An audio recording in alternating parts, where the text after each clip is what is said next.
दोस्तों, कुछ बहुत important points, rather to say rarely important, exclusively important, which are most required to be taken into consideration, are a few one which in general interviewees used to forget, which must not be there. कई बार हमको बातों के दौरान ऐसा लगता है कि इसको थोड़ा सा एक्सप्लोर कर दें, उस चक्कर में हर कैंडिडेट कुछ ना कुछ अननेसेसरी बोल जाता है। और मैंने कई बार तो मैं इंटरव्यू में भी बैठा, कैंडिडेट्स के इंटरव्यू लिए, तो सभी बोर्ड मेंबर्स का ये मैंने ओपिनियन देखा, this person is over talkative, one has to be outspoken, means extrovert, but unnecessary argument or unnecessary description has to be blocked. So there is one concept, always remember it.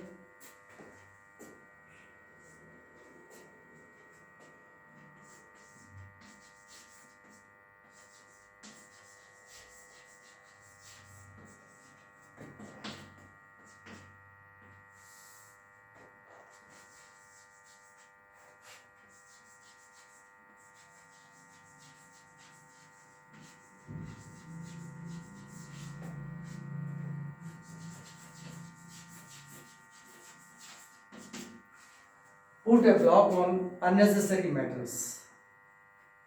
कभी कभी ऐसा होता है कि एक topic पर बात करते करते अचानक, एक चैप्टर पर बात करते करते अचानक बात, चूँकि हर चैप्टर दूसरे आगे वाले चैप्टर से या उसके पिछले चैप्टर से एसोसिएटेड होता है, जहाँ से बात शुरू हुई है,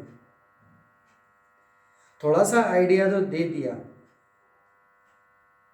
लेकिन उससे ज़्यादा अगर उसी पर लेके चले गए तो जो मेन पॉइंट है, जो क्वेश्चन का पॉइंट है, आंसर का, वो सेकेंडरी हो जाता है.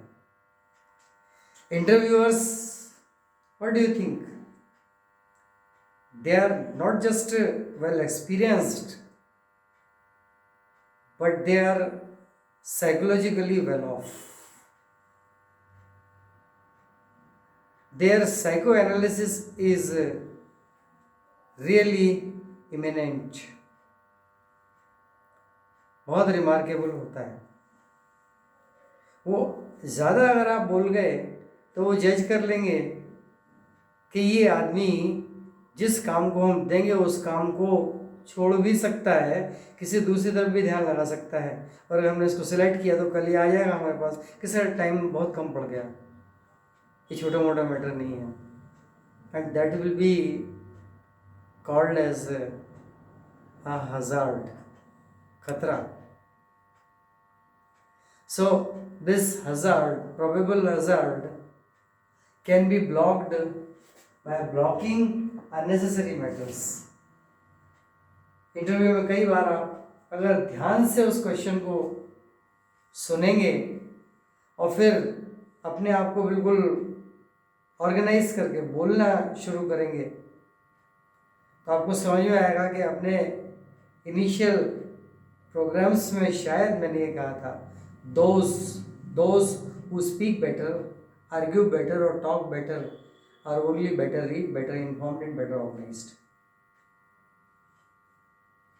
So what actually you wanted to bring in your notice is that always avoid unnecessary talking.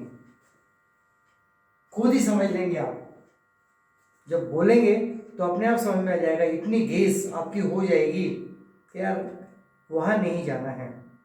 उस पॉइंट को अगर पिछले चैप्टर से लिया या आगे चैप्टर से लिया तो थोड़ा सा जो एडवांसमेंट है वो बताया, उसको फिनिश कर दिया, वहीं सम अप कर दिया कि सर ये चीज़ भी होगी, ये चीज़ भी होगी, हमें तो अभी इस पर रहना है. तो मतलब ये कि ये आपके क्वेश्चन का आंसर है. मेरे पास तो बोलने के लिए बहुत कुछ है, but time is also insufficient because you ought to interview several other candidates like I, and that's why this is the best possible answer what I feel so. ये एक पॉइंट। और दूसरा पॉइंट जो कि ज़्यादातर कैंडिडेट्स ध्यान में नहीं रखते हैं, इंटरव्यू देने गए तो इतने इंथुसियास्टिक हो जाते हैं कि अपने प्रोफाइल में कुछ चीज़ें ऐसी कि जो उन्होंने अपने स्टूडेंट लाइफ से बना रखी थी, जैसे कि रिसर्च ओरिएंटेशन और research orientation.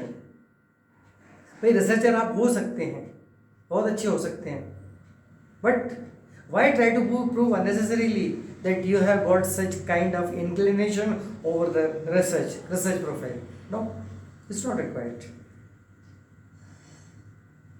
These are indeed your further intentions that are likely to be exposed in the days to come. Why prove unnecessarily yourself as a researcher, probable researcher? Probable, it's all right. अगर काम आएगा तो देखेंगे, project आएगा तो देखेंगे, and that's why only number 2.